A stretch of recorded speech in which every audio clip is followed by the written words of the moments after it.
Hello, my name is Lisa and I am here with the all-new 2018 Honda Odyssey, which has been redesigned and has some very nice new features to show you.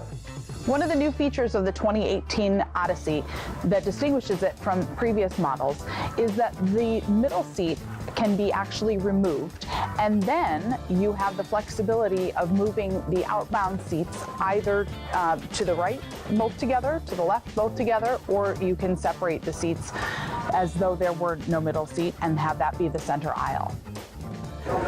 One of the great parts of the Honda Odyssey van is how easily the rear seats fold down.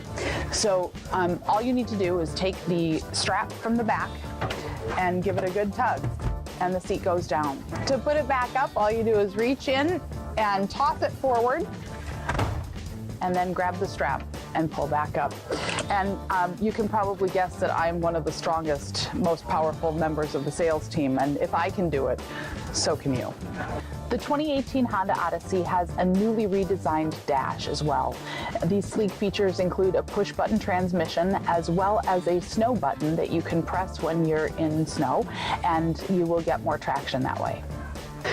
Stop by Billion Honda today and see why the all-new 2018 Honda Odyssey is a wonderful vehicle for you and your family.